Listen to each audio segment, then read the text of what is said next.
Hey guys, welcome back to another episode of Edgemaster Gaming, and today we're going to be covering the latest update to Project Lazarus, which includes the new wonder weapon, Frostbite. Now I know I haven't posted many videos as of late, and I thank you all for your patience. Sometimes life just happens and you have to deal with it as it comes, right? Either way, before we get started, please don't forget to hit the like and subscribe buttons below if you like the content that's on this channel. In addition, please check the description box for awesome links that supports Edgemaster Gaming. Alright guys, let's get started. To begin, we're covering the new Frostbite wonder weapon.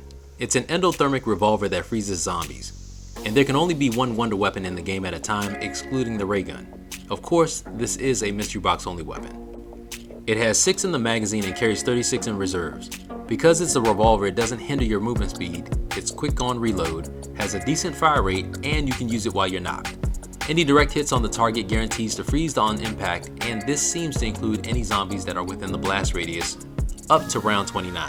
After which, the zombies seem to be just slowed down for like 1 to 2 seconds instead of frozen.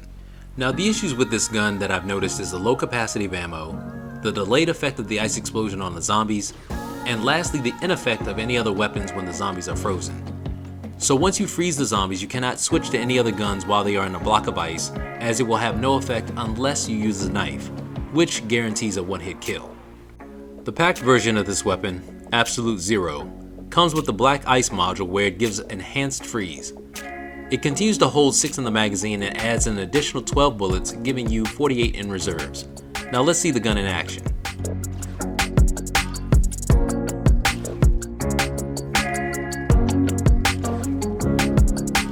Aside from the pretty cool look of the gun, I was pretty confused at first because I wasn't sure what the difference was between this packed version and its predecessor. I did notice that if you're within the blast radius that your mobility will be slowed as well, so you have to be very careful. But really, that's all this new gun brings to the table? I mean, that can't be it, right? So I decided to check the Project Lazarus wiki, and that's when I found some very interesting information. Just take a look at this. Direct shots from the Frostbite always deal 50% of the target's current health and damage. As such, it can never kill outright. However, the resulting ice explosion does 2400 base damage plus 60% of the target's maximum health. An ice explosion alone will be able to kill zombies up to and including round 28, after which it will always take 2 ice explosions to kill a zombie. Zombies struck by both the initial frost ray and the resulting ice explosion will always be killed regardless of round. Wow! And that's just Frostbite. Further down it says, with the black ice module, the weapon has increased damage, dealing 100% of the target's maximum health. This means that direct hits will cause the zombie to freeze immediately.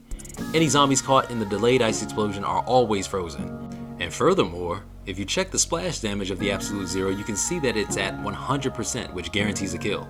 So in my opinion, this is definitely taken over as the best gun in the game, hands down. To access this information on the Project Lazarus wiki, just check out the description box below for the site link. Moving on to the next portion of the update, we have the Weapon Inspect framework, where you can press B to inspect weapons, only for weapons that have their inspect animation added. Implemented Weapon Inspect System, inspecting upgraded weapons will show the PAP module. All this really means is that for the weapons that are listed with the updated Inspect System, if you press B, then you will see an animation similar to this, which is pretty cool. Now if you need to come out of this animation due to an approaching horde of zombies, you can press the trigger to do so. Also, I'm sure that either trying to run, reloading, or using the knife would accomplish this as well, although I haven't tried it. When you do the inspect on weapons after packing, you'll see the module information pop up below. This particular part of the inspect system should have been done for all the weapons in Project Lazarus already.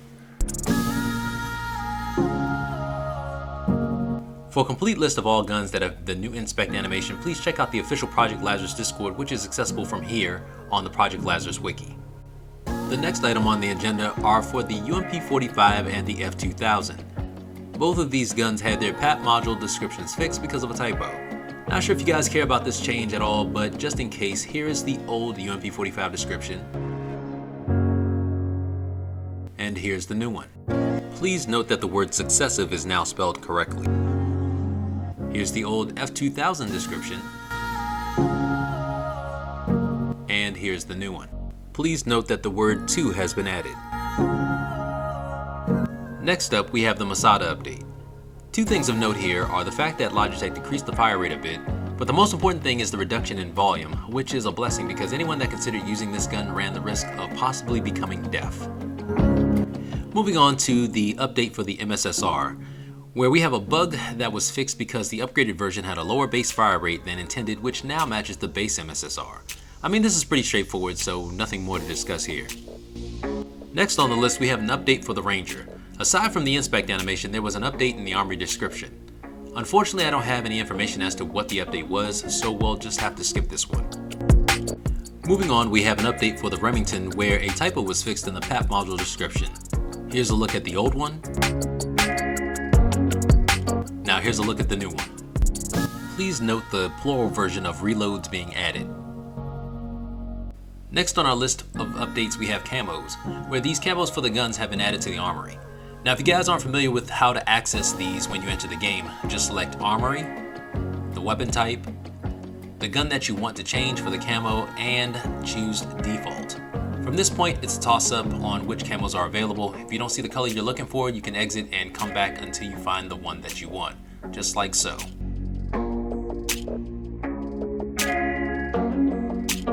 As you can see guys, these always appear at random. Up next was the seasonal festivities update for Halloween, where Logitech had the zombies actually dress up in a costume.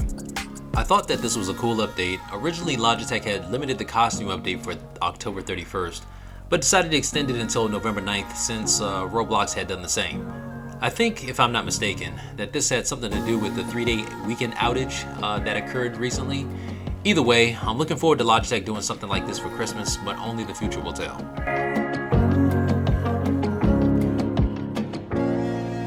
Coming up is the double tap root beer portion of the update. According to this, the fire rate has been toned down a bit as it's difficult to implement new modules. I of course have some really mixed feelings about this, but I guess we'll see what type of modules Logitech produces for future weapons. And our second to the last portion of the update is on movement, where the players can no longer get on top of the zombies. This right here is a heartbreaker. There have been many times that I've escaped zombie hordes by somehow getting on top of them and running for my life. Oh well, it's just one of those things that you're just gonna have to live with. Our last and final section for this update are on bug fixes.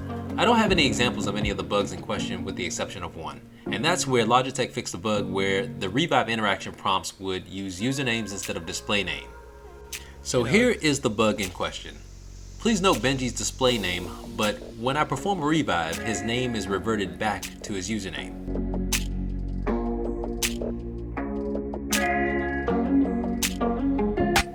Guys, I hope you enjoyed the video. I'm glad that this game is still getting updates and hope that there are many more where that came from. Let me know your thoughts on these updates, including the new Frostbite gun. And as always guys, remember to have fun, take care, and God bless.